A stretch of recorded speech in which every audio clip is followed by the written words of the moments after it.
Hello friends, my name is Shanti Dugad. In this video, I am going to explain various financial ratios and how these ratios are used for analyzing the financial statements for better decision making and financial planning. So as you know, the key techniques of financial statement analysis are comparative statements, common size statements and trend analysis, which I have explained in a separate video earlier. In this video, I'm going to explain the concept of financial ratios analysis, where we will discuss these various types of financial ratios. And a separate video has been created for another techniques of financial analysis, such as cash flow statement, funds flow statement, and what is the difference between cash flow and fund flow statement. So let's first understand the ratio analysis in this video. Ratios shows relationship of one number with another number. So it can be defined how one number is compared to the other number in terms of percentage or in terms of factor.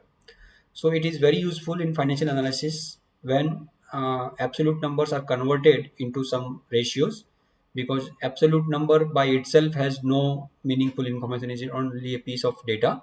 When you convert into a meaningful ratio and compare it over a longer period of time or between two comparable companies, then the data become information and you can use that information for better financial decision making and analysis purpose.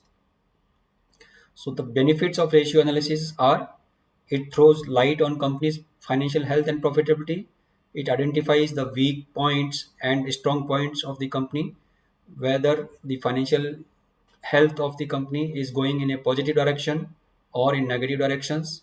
So investors, bankers, shareholders, and the top management can take meaningful decisions based on these financial ratios.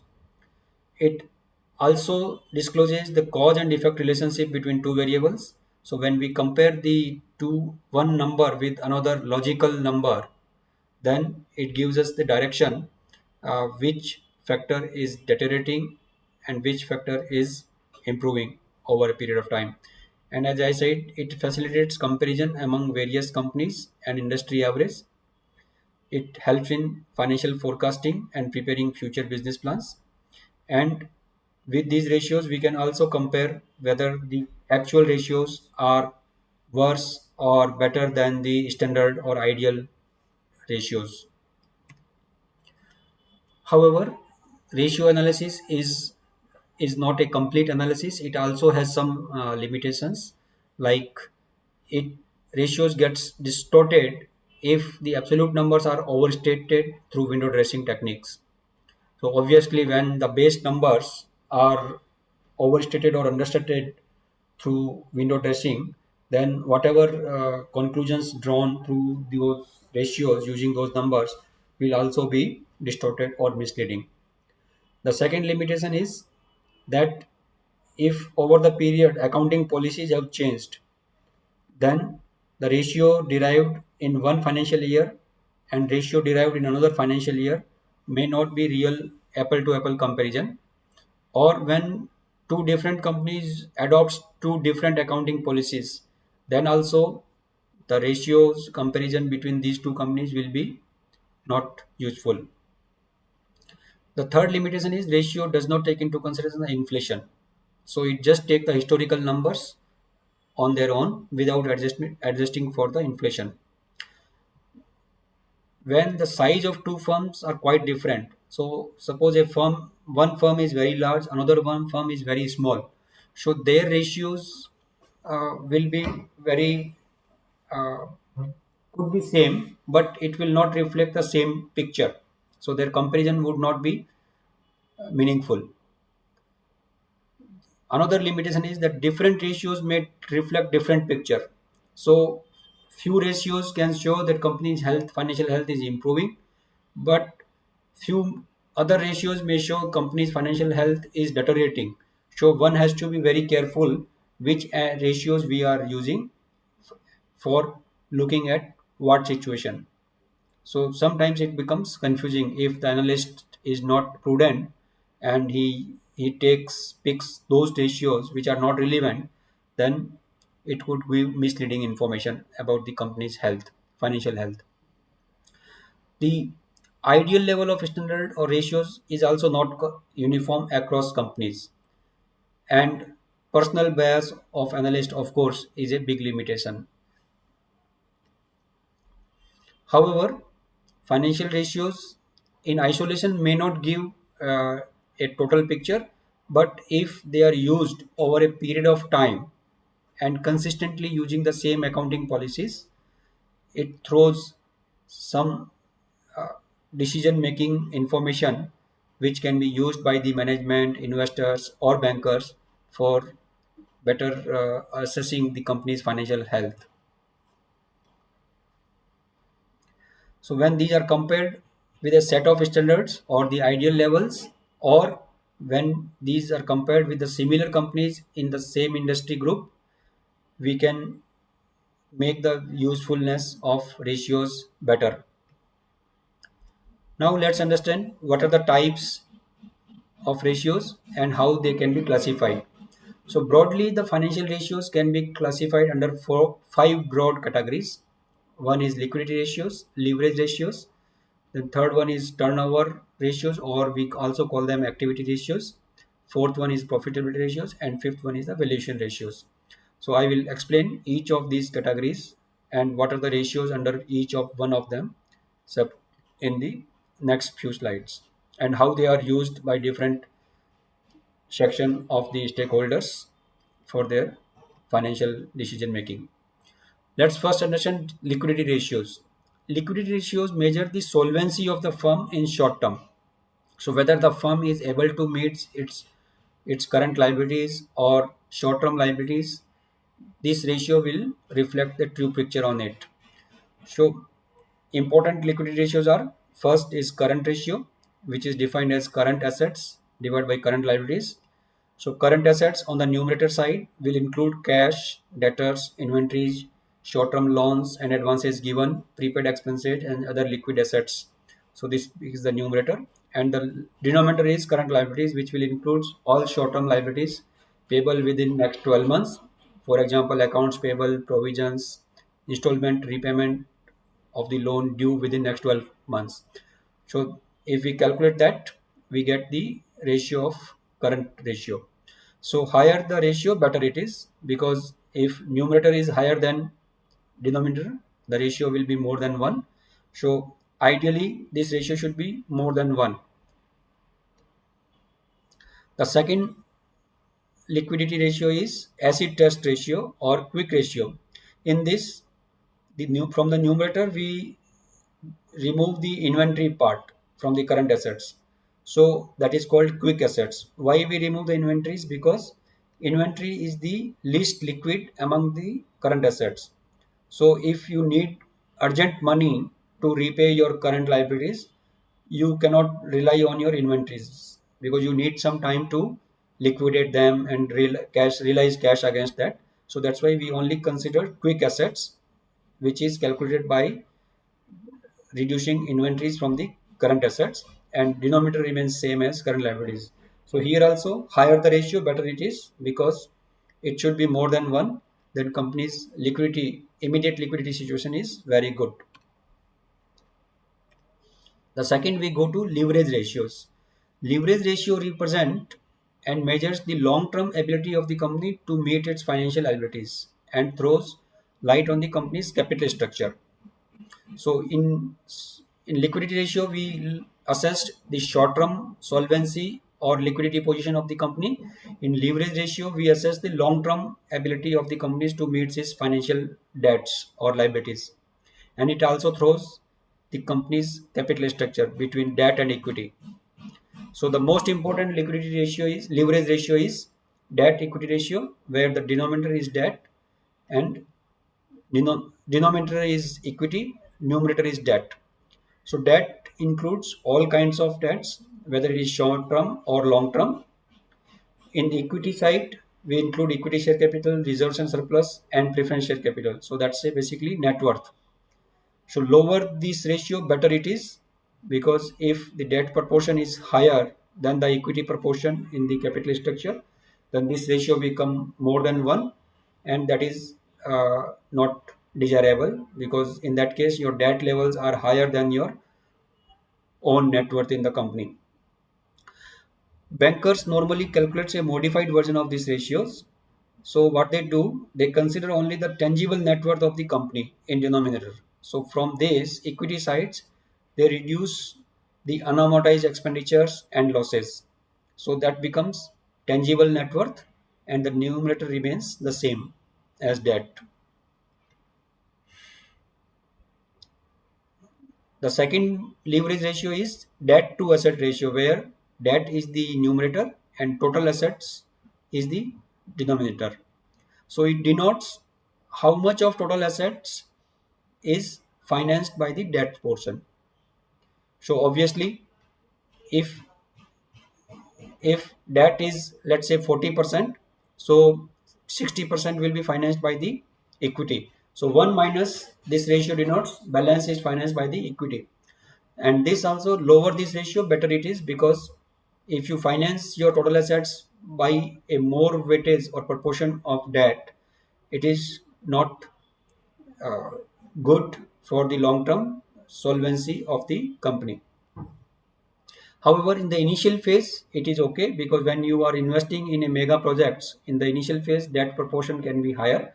But over a period of time, this should keep coming down, so that the financial ability of the company is there to repay the debts.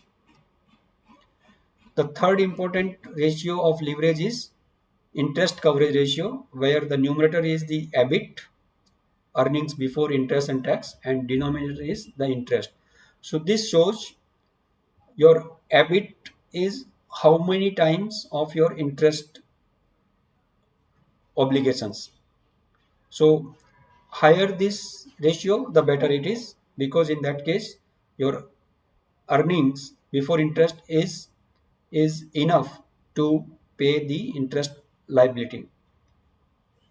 The next ratio is debt service coverage ratio, DSCR we call it, and this is calculated by adding EBIT plus depreciation plus other non-cash charges. So basically the numerator becomes all cash earnings of the company before interest, and the denominator is interest on term loans plus repayment of term loans.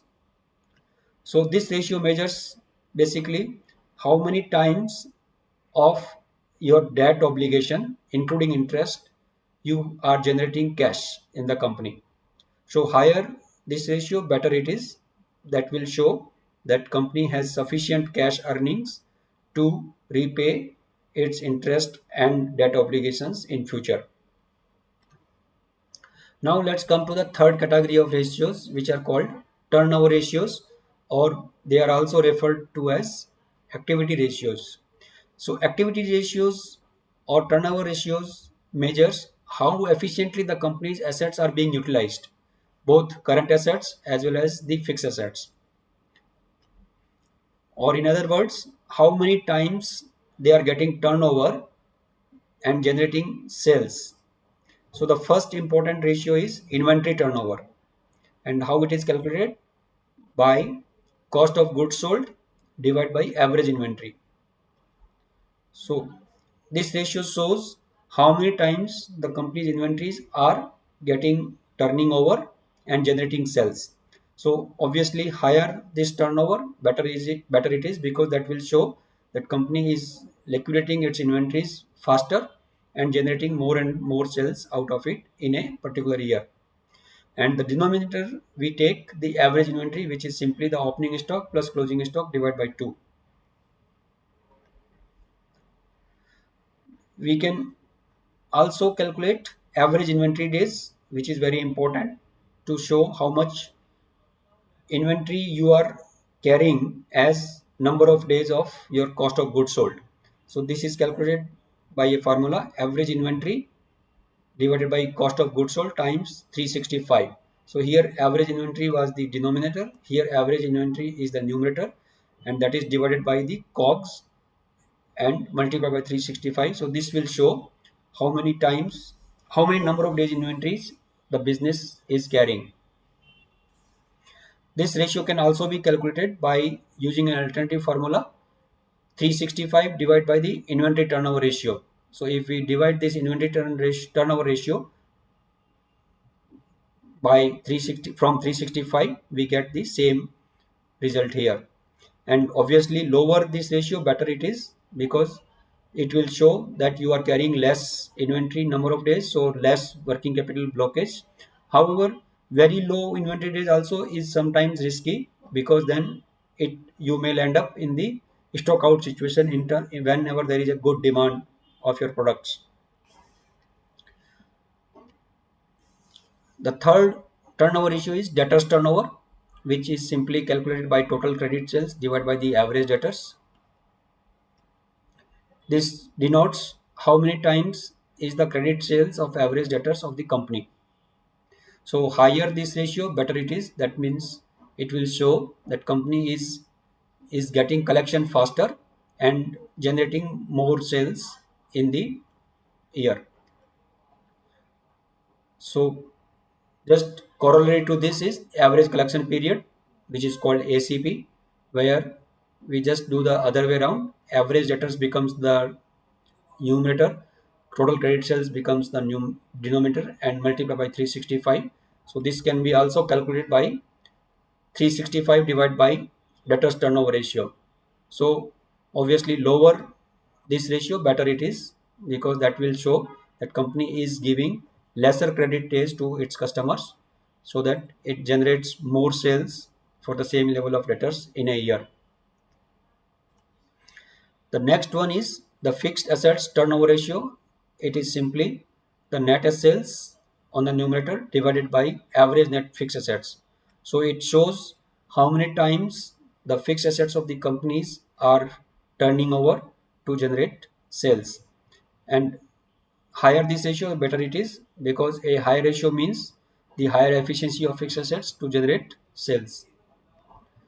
The next one is the working capital turnover ratio, which is simply net sales divided by average working capital.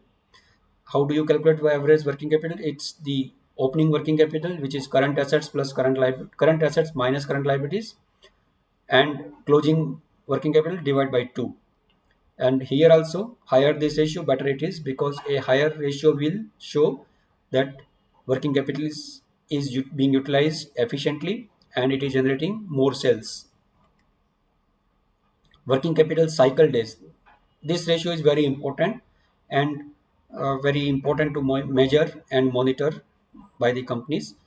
This is calculated on the numerator, average working capital divided by net sales times 365 days. So it shows how many days of working capital is blocked in the business. So lower this cycle, the better it is, because it will reflect how many days of sales equivalent working capital is blocked in the business on an average. So this can be also obtained by dividing 365 by working capital turnover ratio. So if we divide working capital turnover from 365, we get this working capital cycle days. The next one is total assets turnover ratio, where the numerator is same, net sales, and we divide it by average total assets of the company. So which will reflect how many times the total assets of the companies are turning over to generate the sales. Obviously, higher this ratio, the better it is, because it will show higher efficiency of total assets to generating sales. Now, let's come to the fourth category of ratios, which is profitability ratios. So, profitability ratios reflect various kinds of margin the company is earning on its sales or on its capital employed in the business. So, important profitability ratios, let's first understand margins related to the sales. So here it is gross profit margin, which is gross profit divided by net sales. So it will show that how much gross profit company is generating for every dollar of sales. And how does the gross profit is calculated? It is basically calculated by subtracting cost of goods sold from the sales revenue. The second one is the operating margin, which is nothing but operating profit divided by net sales. So denominator remains same as net sales, only profit has changed from gross profit to operating profit. And how do you calculate the operating profit? It is excluding non-operating incomes and revenue. Similarly, any non-operating expenditure also is not considered. Only the operating costs and operating revenue is considered to calculate the numerator. So this ratio will show how much operating profit company is earning for every dollar of sales. The third one, which is most important, EBITDA margin, which most of the company use. EBITDA is basically earnings before interest, tax, depreciation, and amortization, and that is divided by the net sales. So this will show how much earnings before interest, tax, depreciation, and amortization company is earning for every dollar of sales revenue. The next one is EBIT margin, which is earnings before interest and tax divided by the net sales. The one margin we can calculate is PBT margin, which will show profit before tax divided by net sales. And the last one is net profit margin, which is net profit after tax divided by net sales. So this ratio will measure how much net profit is left after paying all the costs, including interest, depreciation, amortization, everything. So what is the profit finally left after paying all this per dollar of sales revenue? There are few more profitability ratios which are linked to the asset side. Like on numerator side is the income statement related or P&L related items, and the denominator is related to the balance sheet items. So which is like return on assets. So it will show how much return net profit after tax you are generating for average total assets value. So obviously higher this ratio, better it is.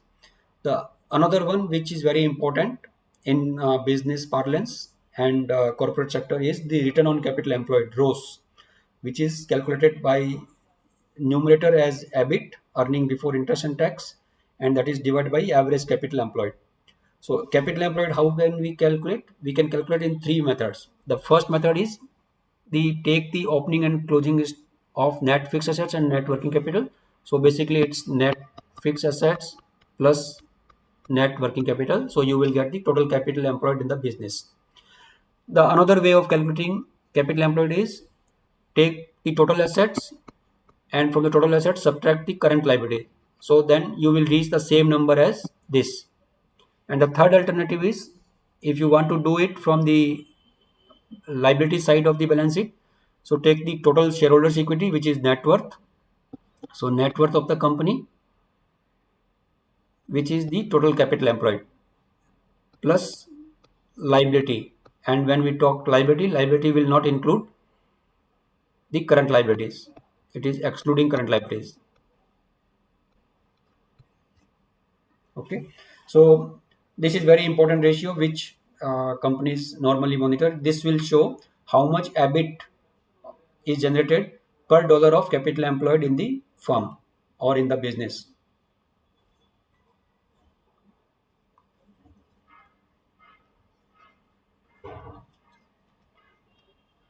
The next one is the return on equity. Return on equity is also called as return on net worth. So this will on the numerator side will be the profit after tax less preference dividend. So that means this is the final profit left for the equity shareholders for appropriation or distribution of dividend or transfer to reserve. And denominator will be the average shareholders equity. Now we come to the last categories of ratios, which is valuation ratios. Valuation ratios are mostly used by the stock investors for assessing the stock price valuation of the company, whether they are overpriced, underpriced, or how the company's financial situation is there vis-a-vis the market price of the stock is concerned. So they are looked from the investor's perspective, and investors look at these ratios on dynamic basis to take the buying and selling decision of the company's shares. So important ratios for valuation of the company is earning per share, which is simply the net profit available for shareholders divided by the number of equity shares. And when we say number of equity share, we take the average of opening and closing. The second one, most important, is the PE ratio, which is nothing but price divided by EPS. So price is current price of the share and denominator is EPS, earning per share. So this ratio will reflect how many times the company's how many times of EPS the current market price of the share is. So this represents the total price investors are willing to pay as number of times of the per share earning of the company. So obviously this, if the company is a growing company, investors will be willing to pay a higher price. So the PE multiple, we call it, will be higher. But if the company is on a declining path or not growing substantially, then the price of the shares will be lower. So the company's PE multiple will be lower.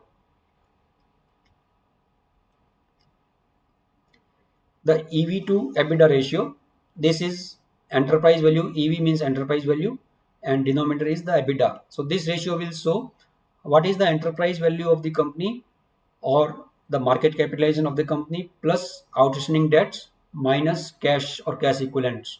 So that is the numerator and denominator is the EBITDA. So this ratio is often used by the investors for M&A transactions. It will reflect how many times of the EBITDA the company's enterprise value is. The next one is the price to book value ratio, which is very simple. Market price per share, current price, divided by the book value per share. When I say book value, it is the total shareholders equity, or we call it net worth, divided by the number of equity shares of the company. Now let's understand this with a simple example. Here I have given on the left hand side a typical P&L account of XYZ Limited in dollar million, and on the balance sheet is given on the right hand side the typical balance sheet, assets, current liabilities, the shareholders equity and all those, and these are other information which we will use for this example: number of equity shares of the company and market price of the company per share, how it has performed in last 5 years. So n is the current year, n minus 1 is the previous year, n minus 2 is the 2 years before the current year. So like that 5 years is explained.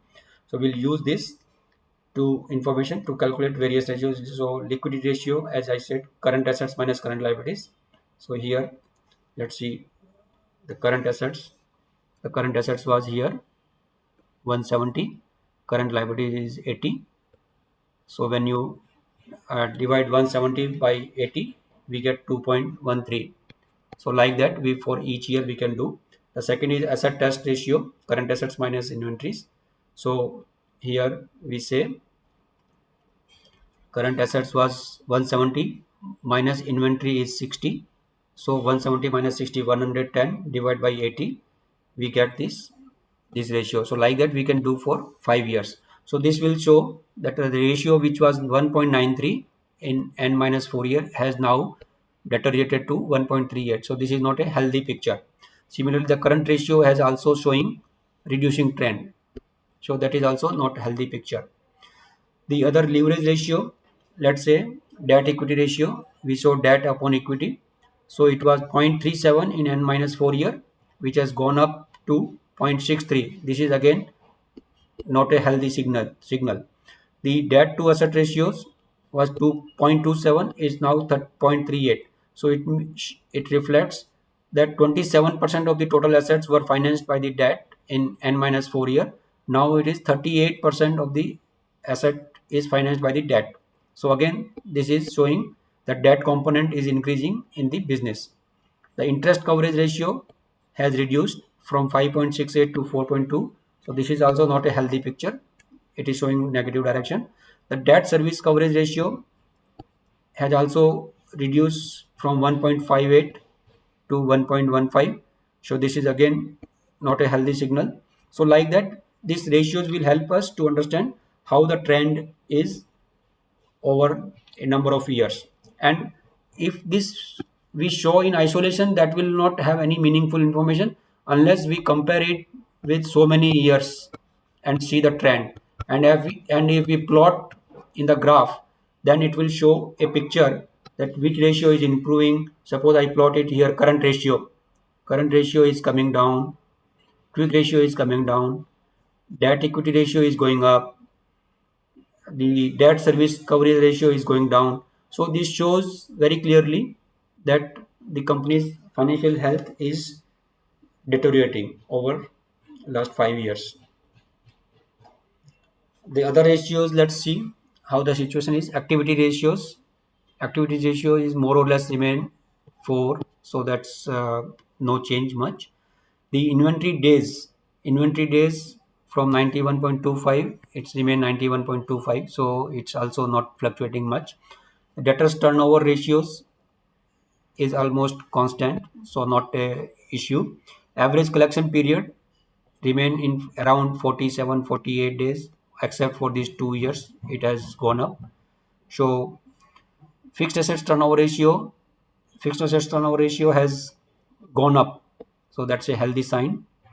Working capital turnover ratio marginally gone up, so that's a healthy sign. The working capital cycle, obviously it has reduced. When working capital turnover ratio improves, this ratio also improves, so that is a good sign. The total assets turnover ratio marginally gone up, so that's okay. So the activity ratios are okay, but the previous slide we saw the financial ratios related to liquidity and leverage were not so okay. Now the let's go to the next one, the margins ratio, profitability ratios. Here the gross profit margin is more or less remaining above 60%, in the same range. Operating margin is between 40 to 46% range, but it is on deteriorating cycle. Then EBITDA margin is also deteriorating from 50%, it has come down to 46%, and the trend is gradually reducing. The EBIT margin is also reducing. Then PBT margin is also reducing from 39 to 32. The net profit margin is substantially reduced from 32%, then 26, 25, 22, 22. So this is gradually reducing trend. Return on assets. Return on assets is also reducing, so that's not a healthy sign. Return on capital employed, which is the most important ratio, as I said, which is commonly used by the corporate sector for assessing their capital employed efficiency. So that has remained more or less constant around 55, 52, 55, 6 range. So this is okay, reasonable. And return on equity has come down from 51% to 46%. So this is also on a downward cycle. Now let's come to the last is the valuation ratios. Valuation ratio is the EPS, first one. So EPS was 0.97 in FY N-4, which has now improved to 1.1. In between 1 year it has fallen, but again that it has started increasing from, so that's good. The price earning ratio, which is the market price of the shares divided by the EPS, so that has gone up quite substantially from 10, it increased to 17, then it increased to 20, then increased to 24, then increased to 25. So that means the shareholders or the buyers are willing to pay higher price for the company's shares per rupee or per dollar of earnings earned by the company. So that shows that companies either brand of the products or the company's future growth potential they perceive to be good. That's why they are willing to pay higher price for this company. However, if it goes beyond a limit, that could be an over speculation in the company's stock price. So investors should be very cautious. A very high PE ratio also is not good or a dangerous signal for the investors to remain invested in that company's share. The EV to EBITDA ratio is very important for merger and acquisitions transactions. So it was 7.08, now it has gone up to 12.74. So again, this shows the same trend here. The price to book value ratio, company's share price was 5.32 times of its book value. Now it is 11.67 times of its book value, and it has been increasing gradually. Here it is increasing, again increasing, again increasing, again increasing. So that means investors are very aggressive on this stock and they are willing to pay a higher times of the company's book value for purchasing the share of the company. So again, this ratio though higher the better, but too much access is also dangerous because that could lead to like speculative buying by the shareholders, so that it will be dangerous in future. If the price corrections happens, it can tend back to go to that level. Thank you. These were the concepts of financial ratios which I have explained. I have created some more videos on financial management and statistical related topics. So if you want to look at that, you can go to my channel on YouTube, or you can also have interactive session or one-on-one discussion, either in group session or one-on-one, or contact me at this address dugar.shanti68@gmail.com for any clarification or explanation you need on financial topics or statistical concepts. Thank you. Bye.